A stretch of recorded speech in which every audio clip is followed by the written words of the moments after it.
Hello students, welcome to detail study. आज हम पढ़ेंगे चैप्टर नंबर 7 फ्रॉम मैथमेटिक्स बस क्लास 8। चैप्टर नंबर 7 का हम थोड़ा इंट्रो पढ़ लेते हैं। चैप्टर नेम है फैक्टराइजेशन ऑफ अलजेब्रिक एक्सप्रेशन। देखिए, लास्ट चैप्टर में हमने अलजेब्रिक आइडेंटिटीज स्टडी की थी और इसमें हम पढ़ेंगे अलजेब्रिक एक्सप्रेशन। फैक्टराइजेशन स्टूडेंट्स आपने लास्ट क्लासेस में भी पढ़ा है, लेकिन यहाँ पर हम अलजेब्रिक एक्सप्रेशन पढ़ेंगे। तो वही है, बेसिक वही है, थोड़ा डिफरेंट इसमें है। तो चलिए इसका हम थोड़ा इंट्रोडक्शन कर लेते हैं। सबसे पहले फैक्टर क्या होते हैं। An algebraic expression can be written as the product of two और more algebraic expression, then each expression is called the factor. Like we have a monomial 6a square. 6a square के हम factor बना लेते हैं, जैसे टुकड़े बना लेते हैं। 3 को हम क्या लिख सकते हैं, सॉरी 6 को हम क्या लिख सकते हैं, 3 इंटू 2। एंड a स्क्वायर को हम क्या लिख सकते हैं, a इंटू a। तो देखिए ये फैक्टर हो गए, यानी कि टुकड़े हो गए, we can say in easy language. तो इसको हम फैक्टर कहेंगे। अब आ जाता है factorisation. What is factorisation? The process of finding two or more algebraic expression whose product is given algebraic expression is called factorization। जब हम फैक्टर निकाल लेते हैं, जैसे कि हमने इस फॉर्म में लिख लिया, फिर हम उनका मल्टीप्लाई करें। कैसे करें? जैसे कि दो मोनोमियल है हमारे पास, 6a square and 12b square. तो 6a स्क्वायर को हम क्या लिखेंगे, 3 इंटू 2 इंटू a। ये तो हमने क्या लिख दिया, 6a स्क्वायर के फैक्टर लिख दिए। अब हम लिखते हैं 12 के फैक्टर, 12b स्क्वायर के। तो यहाँ पर हम इसको एंड से एंड लगा देते हैं ताकि अलग अलग दिखाई दे। 12b स्क्वायर, तो 12b स्क्वायर का 12 का क्या फैक्टर होगा guys, 2 into 2 into 3 and b into b। ये देखिए, तो ये हमारे क्या हो गए, ये हमारे फैक्टर हो गए, ये इनके फैक्टर हो गए। अब इन दोनों में से जो हमारा कॉमन होगा, जैसे कि 3 and 3, 2 and 2, then 3 and 2 is the common factor. Common factor भी तो वही होता है ना स्टूडेंट्स, जो हमें दो मोनोमियल या बायनोमियल्स में हमें दोनों में दिखाई दे, उसे हम कॉमन कहेंगे। तो 3 2 जा 6। तो देखिए ये 6 जो है, ये हमारा क्या है, ये हमारा फैक्टराइजेशन हो गया। Okay students, now we will take next topic, the highest common factor of monomial HCF. Highest common factor मतलब क्या होगा, जैसे कि सबसे पहले हम इनके फैक्टर कर लेते हैं। 12p स्क्वायर का फैक्टर क्या लिखेंगे हम, 2 इंटू 2 इंटू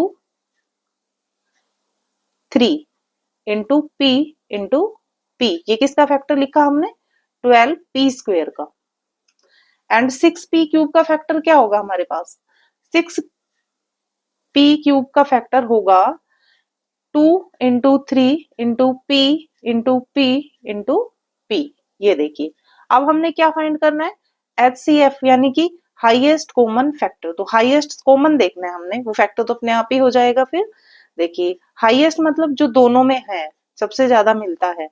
ये 2 से 2 मैच किया, एंड इसको देखिए हम दूसरे कलर से दिखाएंगे तो आपको ज्यादा बेटर समझ आएगा। ये देखिए 2 2 से मैच किया और 3 3 से मैच किया।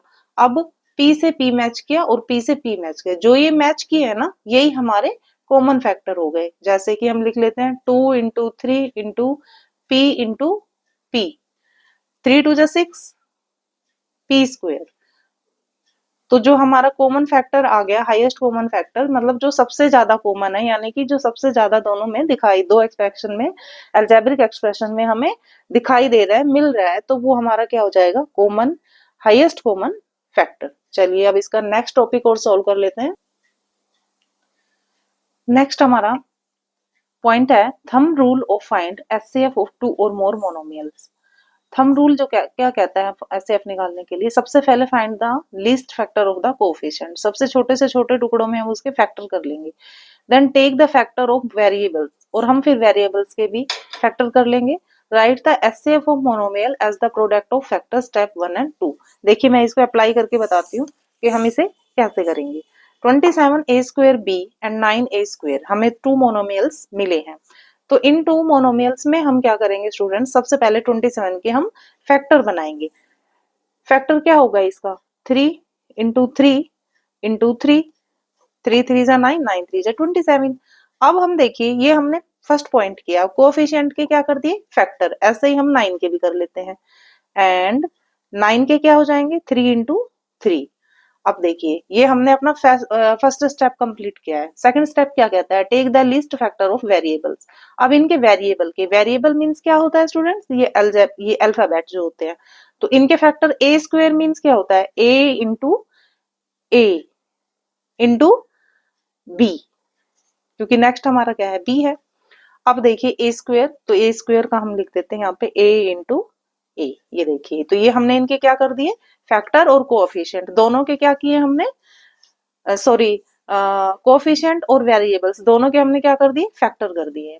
अब हमारा थर्ड पॉइंट क्या कहता है, राइट द एचसीएफ। अब वो कहता है इनमें से हाईएस्ट कॉमन फैक्टर निकाल लो, जो मतलब दोनों में है।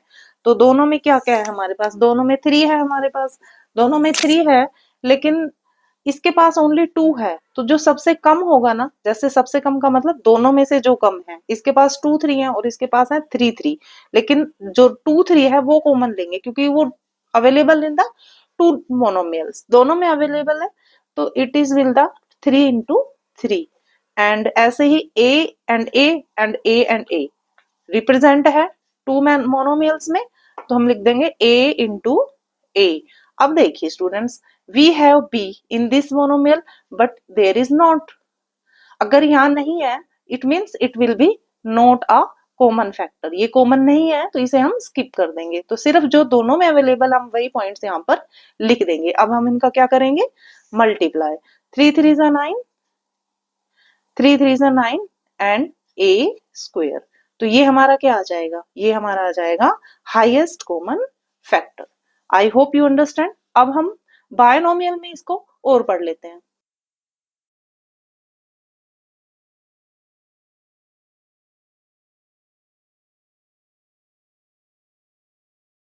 देखिए अब हम अपना बायनोमियल का टॉपिक क्लियर करते हैं। बायनोमियल कॉमन फैक्टर में क्या होता है स्टूडेंट्स, हमें 2 डिजिट मिली हुई होती है साइन के साथ, और मोनोमियल में यहाँ पर एंड लिखा होता है। एक तो हमारा ये आइडेंटिफिकेशन हो गया, और हमें पता भी है कि बायनोमियल में हमारे पास 2 टर्म्स होते हैं, तो वो साइन तो होगा ही उसमें प्लस माइनस कुछ ना कुछ।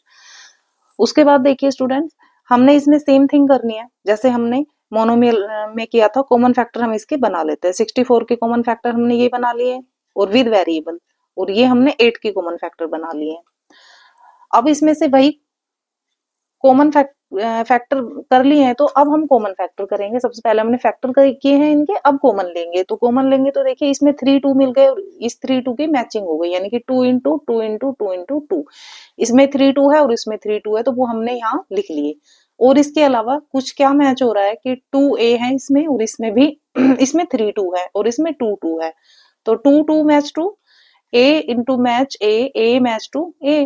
तो 2 2 ऐसे हैं जो इसमें भी हैं और इसमें भी हैं, सॉरी 2 ए ऐसे हैं, एक्सक्यूज में 2 ए हैं, एक तो 2 ए भी हमने लिख लिए, यानी कि इन दोनों में से हमने कॉमन ले लिया, जो इसमें भी है और इसमें भी है, दोनों में है। अब वो हमारे पास क्या आ गया 8a स्क्वायर, तो कॉमन हमने ले लिया, तो 8a square it will be not our answer, क्योंकि ये बायनोमियल है। तो इसमें जो बची हुई डिजिट है, बची हुई डिजिट कैसे, जैसे कि हमने यहाँ पर कॉमन ले लिया 3 2, अब 3 2 तो यहाँ बच गए ना स्टूडेंट्स, और ए स्क्वायर भी कॉमन आ गया, लेकिन 3 2 बच गए यहाँ पे। जो 3 2 यहाँ बचे हैं वो हमने यहाँ उनको मल्टीप्लाई करके लिख दिया, 2 2 जा 8, 4 2 जा 8 यहाँ पे लिख दिया। और यहाँ पे देखो 3 2 हमारे बाहर आ गए थे और ए भी हमारे 2 बाहर आ गए, तो एक ए बच गया था, तो माइनस लगा के हमने एक ए लिख दिया यहाँ पर। तो ये हमारा आंसर क्या आया फिर 8a स्क्वायर इंटू 8 माइनस ए। बायनोमियल में हम क्या करते हैं, सिर्फ इतना कॉमन लेके छोड़ देते हैं, लेकिन सॉरी मोनोमियल में हम क्या करते हैं, सिर्फ 8a स्क्वायर कॉमन लेते और छोड़ देते हैं। लेकिन बायनोमियल में क्या होगा कि कॉमन लेने के बाद जो डिजिट इधर बचती है उनको इधर लिख देंगे और जो इधर बचती है उनको इधर लिख देंगे, तब हमारा कंप्लीट आंसर आएगा। I hope you understand students. Thank you watching my video. We will solve 7.1 in next video. Thank you students. Bye.